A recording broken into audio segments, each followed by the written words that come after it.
రోజుకోసారి doctor Laxman అంటున్నాడు ఎన్నికలు అయిన తర్వాత ఈ ప్రభుత్వం ఉండదని. నేను అడగదలుచుకున్న డాక్టర్ లక్ష్మణ్, అయ్యా నీ దగ్గర ఉన్నది 8 ప్రభుత్వాన్ని ఎట్లా ఏర్పాటు చేస్తావు చెప్పని నేను అడుగుతున్నాను. అంటే బీఆర్ఎస్ బీజేపీ ఒక్కటై కుమ్ముకై కుట్ర చేసి ఈ ప్రభుత్వాన్ని పడగొట్టాలన్న ఆలోచన చేస్తున్నారు.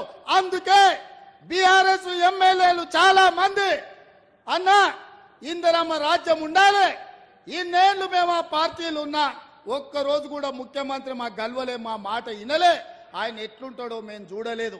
కానీ మీ ప్రభుత్వం వచ్చిన తర్వాత మీ మంత్రులు సచివాలయంలో ఉండరు, మీరు ఇంటికి వచ్చినా కలుస్తున్నారు, సచివాలయంలో కలుస్తున్నారు, పేదల్ని కలుస్తున్నారు, కార్యకర్తల్ని కలుస్తున్నారు, ఆడబిడ్డల్ని కలుస్తున్నారు, అధికారులను కలుస్తున్నారు, సమీక్షలు చేస్తున్నారు, అభివృద్ధి చేస్తున్నారు.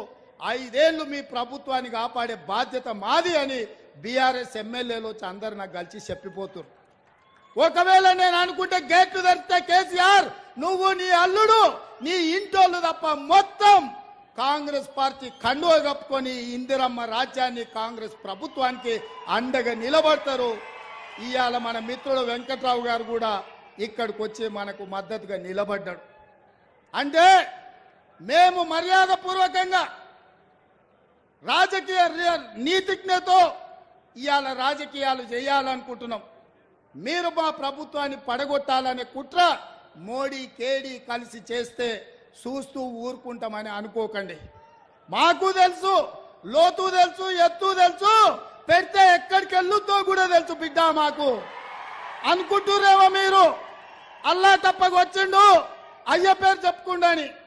బిడ్డ నల్లమల నుంచి తొక్కుకుంటా ప్రగతి భవన్ లో బద్దలు కొట్టి నిన్ను బజార్లకు ఇడిచి ఇందిరమ్మ రాజ్యం కాంగ్రెస్ ప్రభుత్వాన్ని తీసుకొచ్చినాం. అందుకే చివరిగా ఒక్క మాట చెప్పదలుచుకున్నా, మాతో గోక్కోవద్దు బిడ్డ, గోక్కున్నాడు ఎవడు బాగుపడాలి. చాలా మంది ఇట్లా అనుకున్నారు, ఎన్నికల కంటే ముందు కాంగ్రెస్ ఏడుందని అన్నారు.